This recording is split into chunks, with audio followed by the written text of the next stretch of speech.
नमस्ते, मैं सौरभ हूं। आप देख रहे हैं दी ललन टॉप। RIC रूस, इंडिया और चाइना तीनों देशों के विदेश मंत्रियों की 23 जून को एक बैठक हुई वीडियो कॉन्फ्रेंसिंग के जरिए।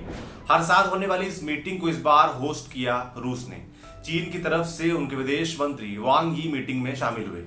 ये मीटिंग ऐसे वक्त पर हुई जब भारत और चीन के बीच तनाव पसरा हुआ है। 15 जून को गलवान घाटी में हुई लड़ाई के बाद कयास लगाए जा रहे थे कि शायद विदेश मंत्री S जयशंकर इस बैठक में शामिल नहीं होंगे। हालांकि वो बैठक में शामिल हुए। तीनों देशों के बीच कोरोना वायरस समेत कुछ अहम मुद्दों पर बातचीत हुई। इंडिया टुडे की विदेश मामलों की एडिटर गीता मोहन की रिपोर्ट के मुताबिक रूस के विदेश मंत्री सर्गे लावरोव ने मीट की शुरुआत करते हुए कहा, आज हमारे सामने कई सारी दिक्कतें हैं। सबसे पहली दिक्कत है कोविड-19।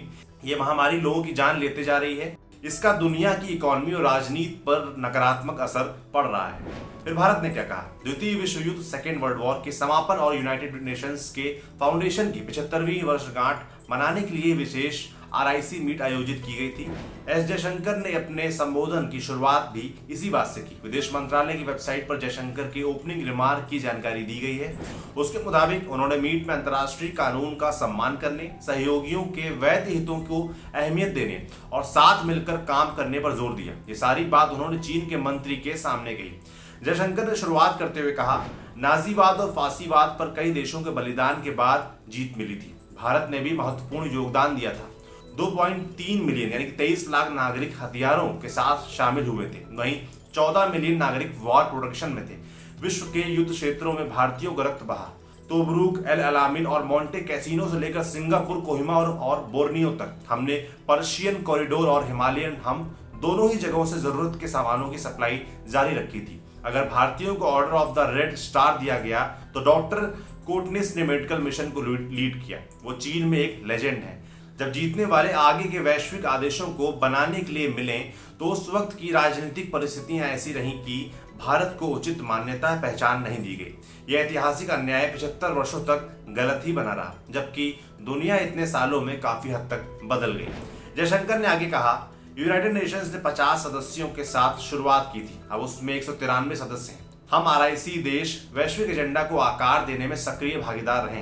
ये खास मीटिंग अंतर्राष्ट्रीय संबंधों के सिद्धांतों पर हमारे भरोसे को दोहराती है, लेकिन आज हमारे सामने केवल अवधारणाओं और मानदंडों की चुनौती नहीं है, बल्कि उनके पालन में बराबरी करने की चुनौती भी है। दुनिया की प्रमुख आवाजों को हर तरह से अनुकरणीय होना चाहिए। हमें अंतर्राष्ट्रीय कानूनों, सहयोगियों के वैध हितों को पहचानते हुए, बहुपक्षीयता को सपोर्ट करते हुए और सबके हित में लिए गए फैसलों के साथ चलना होगा, ताकि हम लंबे समय तक चलने वाली वैश्विक व्यवस्था बन सकें और बना सकें। मीट के बाद सर्गे लावरोव ने एक प्रेस कॉन्फ्रेंस की, जिसमें उन्होंने बताया कि मीटिंग में इस बात पर चर्चा हुई कि भारत UN के सिक्योरिटी काउंसिल का स्थायी सदस्य बनने का मादा रखता है और उसकी मेंबरशिप को लेकर आगे सपोर्ट किया जाएगा।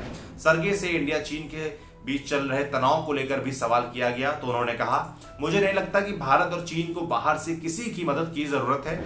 मुझे नहीं लगता कि जब देश के मुद्दों की बात होती है तो उन्हें किसी की मदद चाहिए। वे अपने बल पर उसे हल कर सकते हैं। नई दिल्ली और बीजिंग ने शांति से इसका समाधान करने की प्रतिबद्धता दिखाई है। ये कुछ जरूरी बातें हैं जो मीटिंग में हुई और इनके बारे में जानकारी सामने आई। भारत और चीन के बीच गलवान घाटी में हुई लड़ाई के बाद ये मीटिंग काफी अहम मानी जा रही थी। लोगों की इस पे नजर थी। इससे जुड़े कुछ और अपडेट्स आते हैं तो वो भी हम आपको बताएंगे। आप देखते रहिए दी ललन टॉप। शुक्रिया।